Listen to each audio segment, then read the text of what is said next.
सारण गुरु के digital platform पर आपका एक बार फिर से स्वागत है।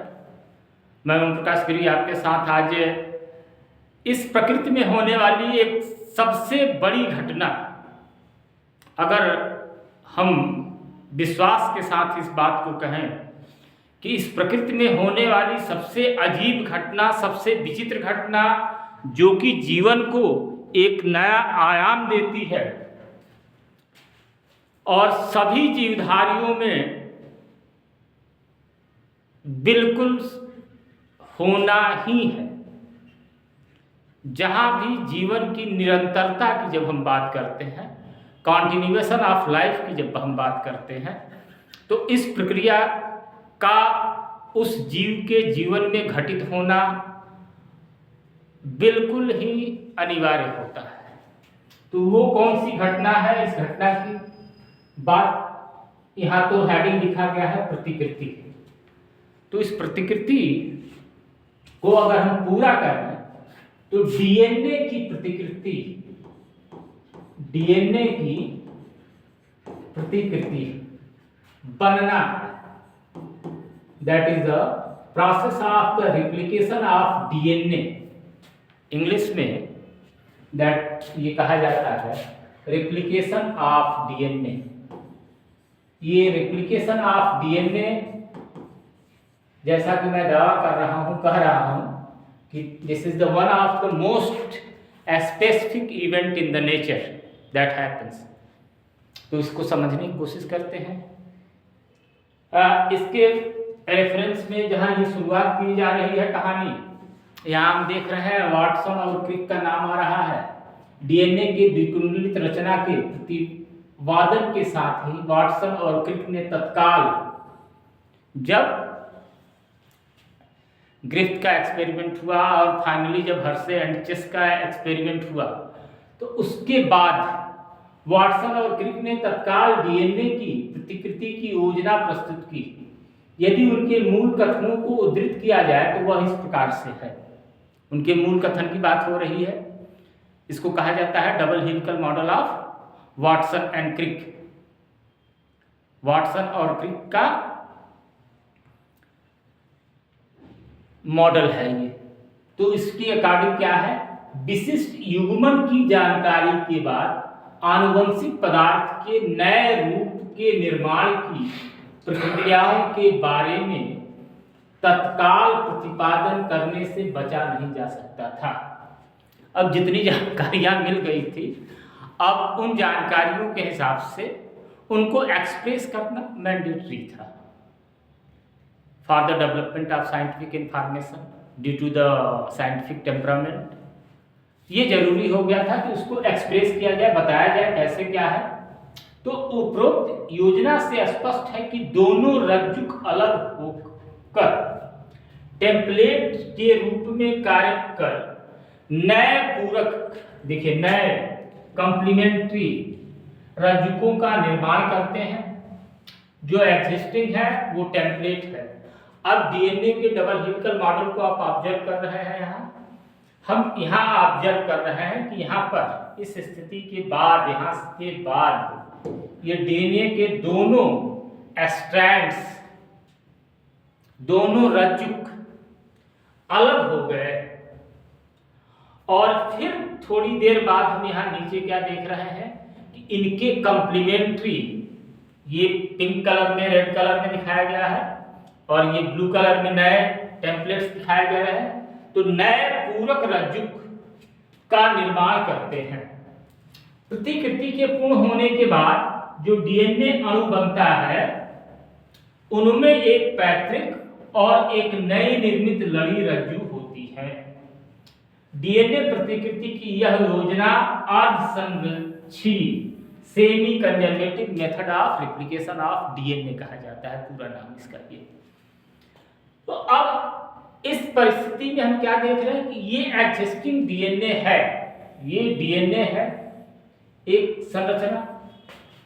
ये डीएनए की संरचना इस पॉइंट पर आकर बाइफर्केट हो रही, दोनों उसके स्ट्रैंड्स जो हैं एक दूसरे से अलग हो जा रहे हैं।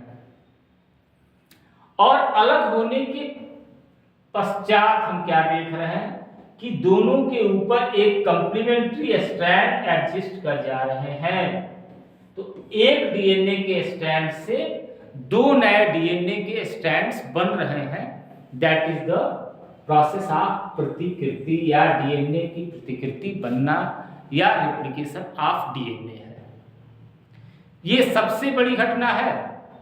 फिर से मैं रिमाइंड करते चलूं कि जीवन की सबसे बड़ी घटना, किसी भी जीवित जीव के जीवन की सबसे बड़ी घटना है। और कैसे है इसको थोड़ा सा मैं एक्सप्लोर कर दूं कि कोई भी जीव जब जन्म लेता है या जीवन की प्रक्रिया प्रारंभ होती है तो उसके लिए कोशिकाओं का विभाजन आवश्यक है। किसी भी जीव के जन्म लेने के लिए वो अर्धसूत्री विभाजन उसके पेरेंट्स के में होना आवश्यक है, तब गैमेट्स बनेंगे, युग्मक बनेंगे, और युग्मकों के मिलने से युग्मनज बन जाता है। और युग्मनज का जब विकास जीव के रूप में होता है तो उसमें भी सतत रूप से कोशिका विभाजन की प्रक्रिया होती रहती है। तो वह कोशिका विभाजन की प्रक्रिया का सूत्रधार यही कार्य है। अगर डीएनए की प्रतिकृतियां नहीं बनेगी, रेप्लिकेशन नहीं होगा, तो सेल डिवीजन नहीं होगा। एक लाइन में बस। तो इसलिए ये सबसे बड़ा इवेंट कहा जाता है।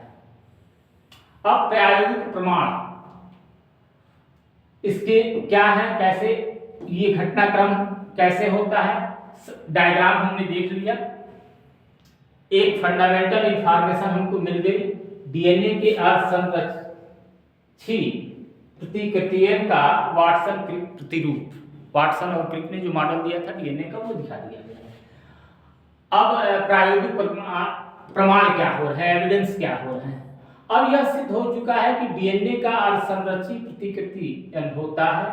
इसके बारे में सर्वप्रथम जानकारी एस्चेरिचिया कोलाई एक बैक्टीरिया है से प्राप्त हुई और आगे जाकर उच्च जीवों जैसे पौधों और मानव कोशिकाओं में पता लग पाया। मैथ्यू मेसेल्सन एवं फ्रैंकलिन स्टॉल ने 1958 में निम्न प्रयोग किए। अब इसके लिए एक्सपेरिमेंट परफॉर्म किए गए और उससे प्रूफ किया गया। कैसे? इन्होंने जो एक्सपेरिमेंट किया ई कोलाई पर किया, को ऐसे संबंधन में विकसित किया जिसमें NH415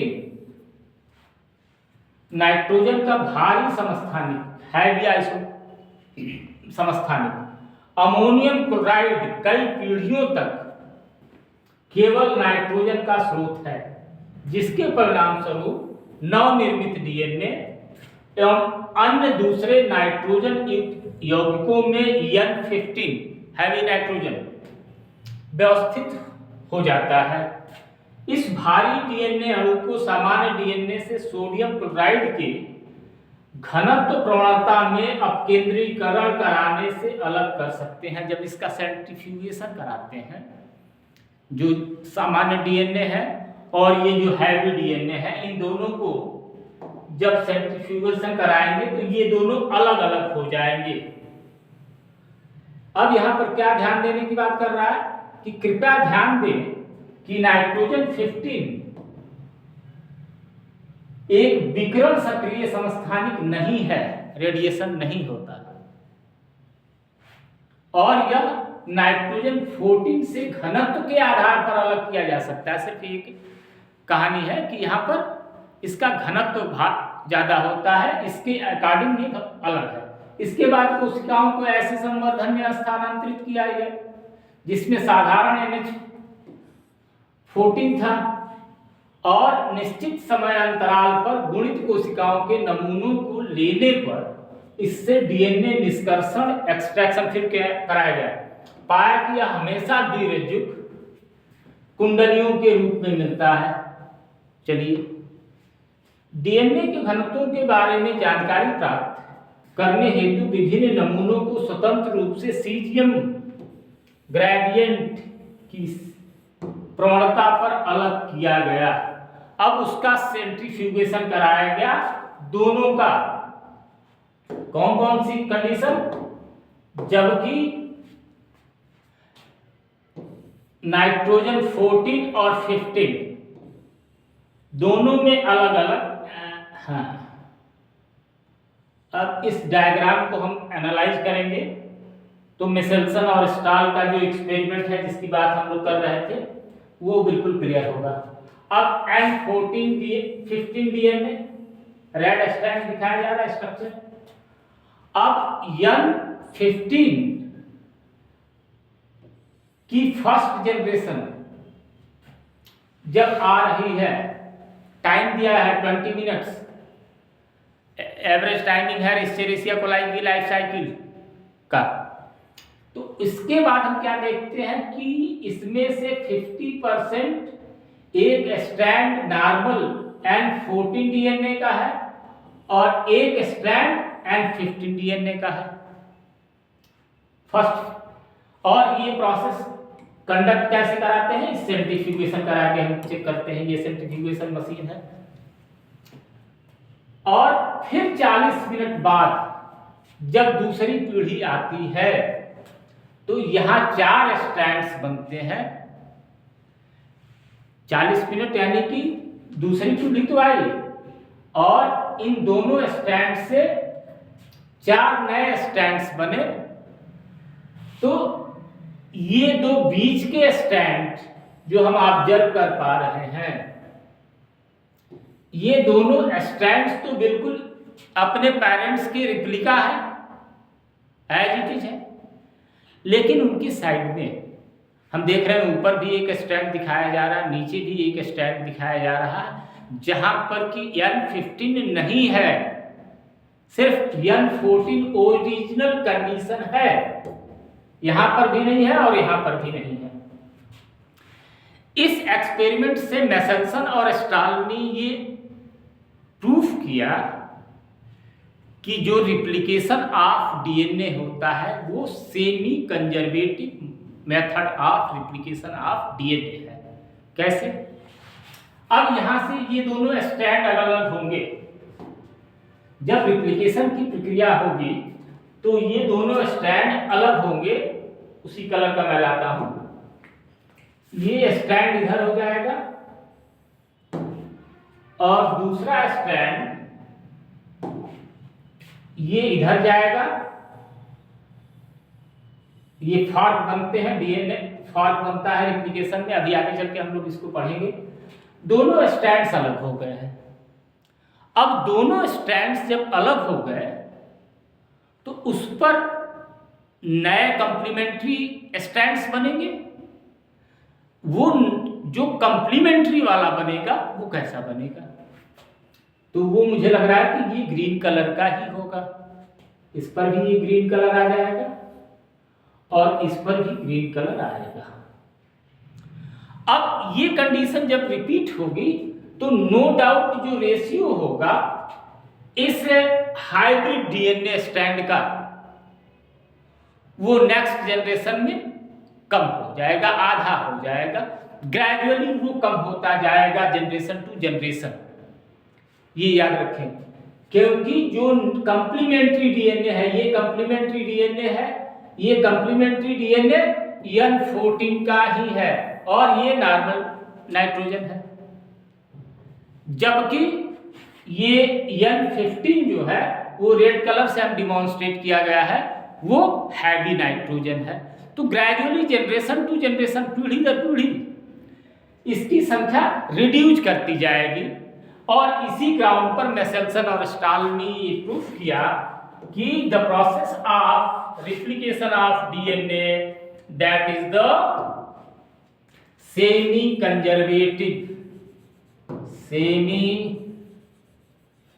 conservative method of replication of DNA होता है। Is it clear? आगे चलते हैं। अब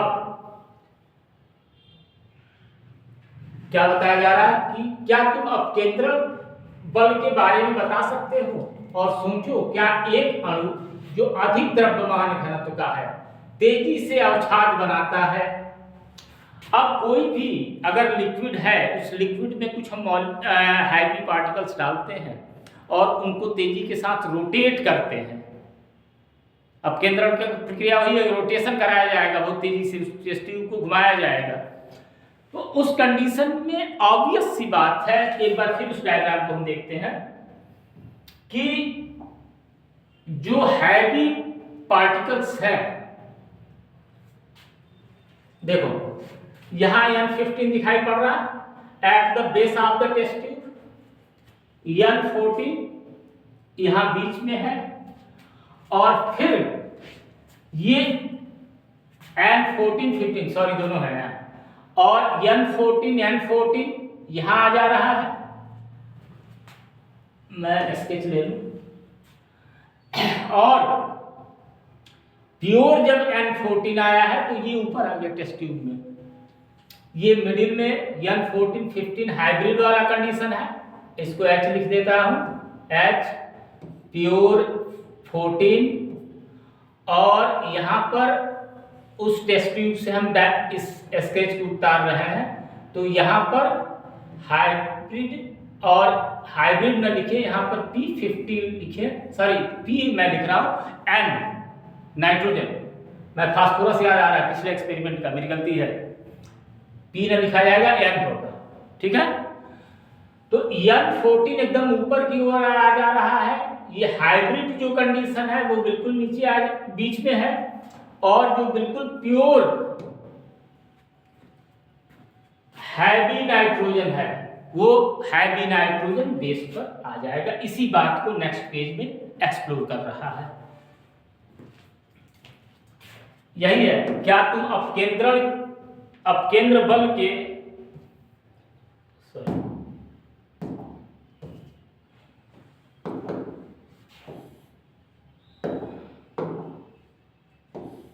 क्या तुम अपकेंद्र बल के बारे में बता सकते हो, यही बात पूछा जा रहा है।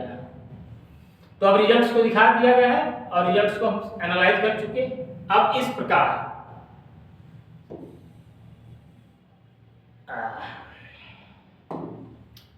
संवर्धन, जिसको N15 से N14 माध्यम पर एक पीढ़ी तक स्थानांतरित किया गया था, इससे डीएनए निष्कर्षित करने पर पाया गया कि इसका घनत्व संकरित या मध्य था, मिडिल में था। 20 मिनट बाद प्रथम पीढ़ी ई कोलाई 20 मिनट में विभाजित होती है, ये बात पहले हम लोग कर चुके हैं कि 20 मिनट इसका लाइफ स्पैन है। डीएनए जो दूसरी पीढ़ी 40 मिनट बाद द्वितीय पीढ़ी के संवर्धन से निष्कर्षित किया गया कि समान मात्रा में संकरित डीएनए हल्के डीएनए से मिलकर बना होता है। जो भी नया कंप्लीमेंट्री डीएनए स्ट्रैंड बनेगा उसमें ओरिजिनल कंडीशन होगी N14 की। ई कोलाई के 80 मिनट बाद वृद्धि से प्राप्त डीएनए में हल्के संकरित डीएनए की कंडीशन क्या होगी, ग्रेजुअली रिड्यूस होती जाएगी। ठीक इसी तरह का प्रयोग एक दूसरा हुआ। टेलर व उनके सहयोगियों ने 1958 में बीसिया फावा, ये नाम देख लीजिए, वो ई कोलाई पर था। ये एक्सपेरिमेंट बीसिया फावा सेल पर नवनिर्मित डीएनए का गुणसूत्र में वितरण का पता लगाने के लिए विकिरण सक्रिय थाइमिडीन, और यहाँ केमिकल बदल गया, थाइमिडीन का प्रयोग किया। इस प्रयोग से यह सिद्ध हो गया कि गुणसूत्र में डीएनए अर्ध संरक्षीय, इसको याद कर लीजिएगा, अर्ध संरक्षीय या सेमी कंजर्वेटिव, अर्ध संरक्षीय, हिंदी या इंग्लिश दोनों स्पेलिंग से वर्ड से क्लियर हो जा रहा है कि किस तरह का। सेमी आधा बचता है आधा नया होता है, सेमी कंजर्वेटिव कंजर्व हो जाता है। इसमें अर्ध संरक्षीय तरह से प्रतिकृति करता है। डीएनए के रिप्लिकेशन का जो ये पैटर्न है वो किस तरह का है, वो सेमी कंजर्वेटिव है, या हिंदी में इसको कहते हैं अर्ध संरक्षीय type of replication of DNA है। अब इसकी कार्यप्रणाली व एंजाइम्स क्या है, इसके बारे में देखते हैं। सजीव कोशिकाओं जैसे ई कोलाई में प्रतिकृति हेतु उत्प्रेरकों एंजाइम के समूहों की आवश्यकता होती है। मुख्य एंजाइम जो डीएनए पर निर्भर है वो डीएनए पॉलीमरेज है। एंजाइम कौन सा है, डीएनए पॉलीमरेज। या डीएनए टेम्पलेट का उपयोग डीऑक्सी न्यूक्लियोराइड के बहुलकन को उत्प्रेरित करते हैं। पॉलीमराइजेशन, एक के बाद एक चेन बन जाती है और इस चेन के बनने में अलग अलग पॉइंट्स के ऐड करने में को उत्प्रेरित करता है। यह एंजाइम काफी प्रभावी है क्योंकि बहुत ही कम समय में अधिक संख्या में न्यूक्लियोटाइड्स के बहुलकन को उत्प्रेरित करता है। अब देखो कल्पना क्या करा रहा है। कल्पना करो कि ई कोलाई में 4.6 into 10 to the power 6। अब ये रिप्लिकेशन आप डीएनए दिखा रहा है हमको। हाँ, the number of base pairs हैं 4.6 into 10 to the power 6 number of base pairs हैं। अब ह्यूमन बीइंग में, मानव में कितनी संख्या है? 6.6 into 10 to the power 9 base pairs हैं। अब इसकी तुलना में, ई कोलाई की तुलना में ह्यूमन बीइंग में नंबर ऑफ बेस पेयर्स बहुत ज्यादा है, मल्टीपल टाइम्स है, जिनमें प्रक्रिया के पूर्ण होने में 18 मिनट लगते हैं। ह्यूमन बीइंग में 18 मिनट लग रहा है। इसका मतलब बहुलकीकरण की औसत दर, देखो ये एवरेज रेट बताया जा रहा है, 2000 क्षार युग्मक प्रति सेकंड है। बहुत सारी दुनिया की मशीनें हैं जो इस स्पीड से काम नहीं कर सकती। 2000 बेस पेयर्स एक साथ जोड़ दिए जा रहे हैं, कितने टाइम में? Within the second. ये कौन सी मशीन है? ये कुदरत की बनाई हुई मशीन है या इसको प्रकृति की मशीन कहिए। तो what's the fast rate? That is the 2000 क्षार युग्मक प्रति सेकंड की रेट से यहां पर डीएनए रिप्लिकेशन की जब प्रक्रिया होगी, प्रतिकृति जब बनेगी, तो इसमें बेस पेयर्स जुड़ते जाते हैं। देखते हैं, ये केवल बहुलकीकरण को तेज नहीं करते बल्कि अधिक शुद्धता के साथ अभिक्रिया को उत्प्रेरित भी करते हैं। प्रतिक्रिया में कृति में किसी भी प्रकार की गलती के परिणाम स्वरूप उत्परिवर्तन हो जाता है। अगर कहीं भी एक भी बेस पेयर, ये 2000 की हम बात कर रहे हैं, एक सेकेंड में जोड़े जा रहे हैं, अगर कोई भी एक बेस पेयर एक पॉइंट पर जो नाइट्रोजन बेसेस जुड़ रहे हैं, एडेनिन, गुआनिन, थायमिन, साइटोसिन, इनमें कहीं भी अगर गलती एक होती है तो that is the reason of mutation, उत्परिवर्तन हो जाता है। इन्हीं के कारण से बहुत सारी आनुवंशिक बीमारियां भी हो जाती हैं। तो इस अगर बाय द वे गलती होती है तो उसको भी रीचेक किया जाता है और रिपेयर किया जाता है। इस प्रक्रिया में recheck then repairing also. Rare cases ऐसे होंगे जहां पर कि रिप्लिकेशन एक्यूरेट नहीं होगा, और जहां पर रिप्लिकेशन एक्यूरेट नहीं होगा वहां पर डिसऑर्डर्स आएंगे, आइदर जेनेटिक डिसऑर्डर्स। तो जेनेटिक डिसऑर्डर्स तो ऑलरेडी पेरेंट्स से आ रहे हैं, वो चलेंगे ही चलेंगे, और या अगर इन जनरल हुआ तो वो भी किसी न किसी तरह के डिसऑर्डर को क्रिएट करेंगे। अगर हाइपर की कंडीशन है तो म्यूटेट कर गया, उत्परिवर्तन होता है। इसके अतिरिक्त ऊर्जा की दृष्टि से प्रतिकृति एक महंगी प्रक्रिया है, एनर्जी कंजर्वेशन कंजप्शन बहुत ज्यादा है। अतः डीऑक्सीराइबोन्यूक्लियोटाइड्स ट्राइफॉस्फेट दोहरे उद्देश्य की पूर्ति करता है। अब यहां से दोनों काम होता है, किसके कैसे? इसके अतिरिक्त अवस्थर की तरह कार्य करते हुए ध्रुवीकरण अभिक्रिया के लिए ऊर्जा प्रदान करता है। एटीपी की तरह डीऑक्सीराइबो न्यूक्लियोसाइड ट्राइफॉस्फेट है। अब ये ट्राइफॉस्फेट टूटेगा, जैसे एटीपी टूटता है एडिनोसिन ट्राइफॉस्फेट, इसी तरह डीऑक्सी न्यूक्लियोटाइड ट्राइफॉस्फेट है। तो ये भी एनर्जी प्रोडक्शन का काम करता है।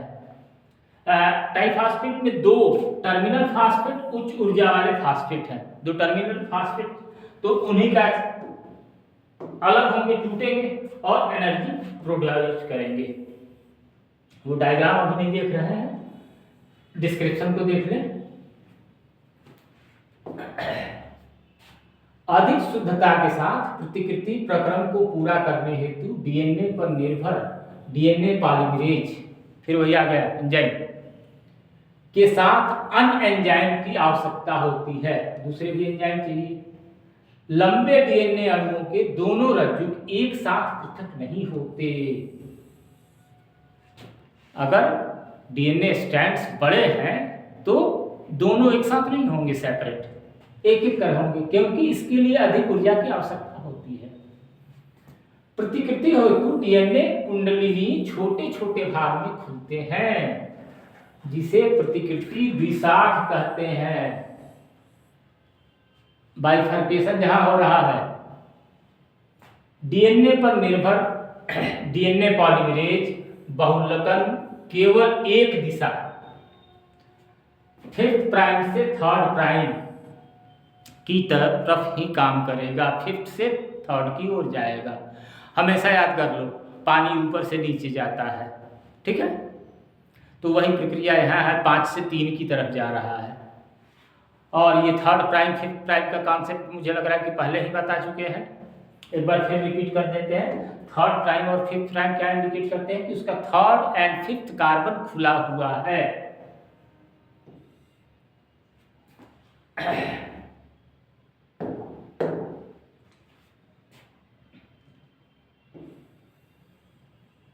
एक दिशा में होती है। अब इसमें कुछ जटिलता भी आ जाएंगी सकती है। यह प्रतिकृति द्विशाख पर कुछ जटिलता पैदा करती है। फलस्वरूप 3rd to 5th प्राइम ध्रुवता वाली टेम्पलेट की लड़ी पर प्रतिकृति सतत होती है, जिसका एंड पॉइंट जो खुला हुआ है 3rd से 5th प्राइम वाली, इस पर तो ये कॉन्टिन्यूअस होती है, जबकि दूसरी लड़ी 3rd प्राइम से 5th प्राइम ध्रुवता वाले टेम्पलेट पर यह असतत होती है, डिसकंटिन्यूअस होती है। डिसकंटिन्यूअस होती है, अभी डायग्राम हम देखते हैं। तत्पश्चात यह असतत रूप से संश्लेषित खंड एंजाइम डीएनए लाइगेज ये जोड़ने का काम करता है। जैसे सॉल्यूशन है, गम है, तो ये जो अलग अलग स्ट्रैंड्स बनते हैं उनको आपस में द्वारा आपस में जुड़ जाते हैं। अब डायग्राम देख लेते हैं। हाँ, डायग्राम, ये डायग्राम है हमारा। ये एक डीएनए स्ट्रैंड है, ये 3rd प्राइम से 5th प्राइम और ये 5th से 3rd। हम जानते हैं कि अगर एक डीएनए स्ट्रैंड है तो एक डीएनए स्ट्रैंड के एक सिरे को देखें तो उसमें एक टेम्पलेट जो है, एक स्ट्रैंड जो है उसका अगर 5th प्राइम 3 है तो दूसरे का 3rd प्राइम 3 होगा। यहाँ ओकाजाकी फ्रैगमेंट्स इनको बोलते हैं, अभी बताएंगे। ओकाजाकी फ्रैगमेंट्स इसको बोलते हैं, ओकाजाकी फ्रैगमेंट्स। तो जब ये गायरेज एंजाइम इनको स्टिमुलेट करता है और दोनों स्ट्रैंड्स अलग हो जाते हैं। जब ये दोनों स्ट्रैंड्स अलग हो गए तो ये बेस का काम किए, ये टेम्पलेट्स हो गए और टेम्पलेट्स पर डीएनए पॉलीमरेज की सहायता से ये नव संश्लेषित रज्जु न्यूली सिंथेसाइज्ड स्ट्रैंड्स एसोसिएट होंगे। अभी हम लोगों ने क्या पढ़ा कि 3rd से 5th प्राइम वाले स्ट्रैंड पर जो नया स्ट्रैंड बनेगा वो कॉन्टिन्यूअस होगा।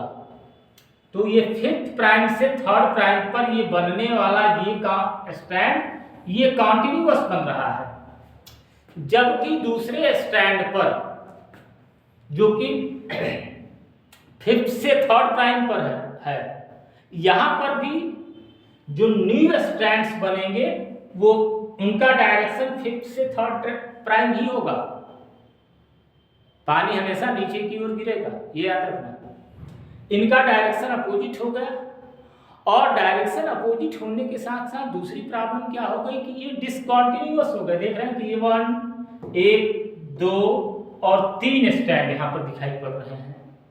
ये 3 छोटे छोटे स्टैंड्स बने, और ये तीनों stands at the end of the day एक दूसरे से कनेक्ट हो जाएंगे, और ये काम किसकी सहायता से होगा?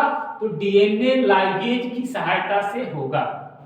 अभी डीएनए लाइगेज की बात आई थी, तो डीएनए लाइगेज की सहायता से ये स्ट्रैंड्स एक दूसरे के साथ जुड़ जाएंगे, तब जाकर ये प्रोसेस ऑफ रिप्लिकेशन पूरा होगा। I hope that's clear. अब आगे बढ़ते हैं। हाँ, एंजाइम डीएनए लाइगेज द्वारा आपस में जुड़ जाते हैं। यहां तक हम लोगों ने बात कर लिया था, ठीक है। डीएनए पॉलीमरेज स्वयं प्रतिकृति क्रम की शुरुआत नहीं करता सकते। अब क्या इनके लिए चाहिए? प्रतिकृति डीएनए के किसी भी जगह पर प्रतिकृति क्रमहीन प्रारंभ नहीं होती।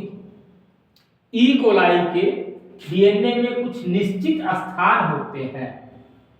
अब एक निश्चित जगह है, वहीं पर से रेप्लिकेशन शुरू हो सकता है, और उस स्थान का नाम है प्रतिकृति का स्थल। इस कारण से प्रतिकृति की शुरुआत के लिए आवश्यक डीएनए खंडों की प्राप्ति पुनर्योगज डीएनए विधि के द्वारा होती है, जिसमें संवाहक कंडक्टर की आवश्यकता है। संवाहक से प्रतिकृति की शुरुआत होती है। मूल की प्रतिकृति और इस जगह पर होने वाले प्रक्रमों के बारे में आप विस्तृत रूप से उच्च कक्षाओं में पढ़ेंगे, हायर क्लासेज में हम लोग डिस्कस करेंगे। हमारे सिलेबस से बाहर की बात है, तो प्रतिकृति के बारे में अभी विस्तृत रूप से पूर्ण जानकारी नहीं है। एक बात at the end of day क्या कह रहा है, पूर्ण रूप से जानकारी नहीं है, बहुत कुछ हाइपोथेटिकल है जिसके बारे में हम कल्पना करते हैं। ससीम केंद्र की यूकैरियोटिक सुकेंद्री में डीएनए की प्रतिकृति कोशिका चक्र के यश प्रावस्था में होती है। यश फेज है ना, एम फेज और एस फेज, यश फेज सिंथेटिक फेज होती है। तो डीएनए की प्रतिकृति व कोशिका विभाजन चक्र काफी संभावित ढंग से होती है। बिल्कुल वेल मैनर्ड प्रोसेस है, बिल्कुल सिंक्रोनाइज है। अगर इसको एक वर्ड हम दें कि सिंक्रोनाइज मैकेनिज्म है तो गलत नहीं होगा, क्योंकि अगर इसमें थोड़ा सा भी हेर फेर हुआ तो स्थिति खराब हो जाएगी। डीएनए प्रतिकृति के बाद कोशिका विभाजन न होने के कारण, अब सेल डिवीजन नहीं हो रहा, बहुगुणित पॉलीप्लॉइडी की स्थिति, गुणसूत्री समानता उत्पन्न हो जाती है। सेल डिवीजन नहीं हुआ, क्रोमोसोमल डिवीजन हो गया, डीएनए तो बढ़ गया, तो वो कंडीशन क्या हो जाती है? पॉलीप्लॉइडी हो जाती है। इसमें से कुछ प्रक्रमों के बारे में विस्तृत रूप से आप उच्च कक्षाओं में पढ़ेंगे। तो ये आज की कहानी थी हम लोगों की, दैट इज द प्रतिकृति रिप्लिकेशन ऑफ डीएनए। तो इस रिप्लिकेशन ऑफ डीएनए को one of the most important event count किया जाता है। अब रिप्लिकेशन के बाद हम आरएनए की तरफ जाएंगे कि डीएनए से आरएनए कैसे होता है, उस प्रोसेस की बात करेंगे। आज के लिए इतना ही। Thank you very much for watching the video. Thanks a lot.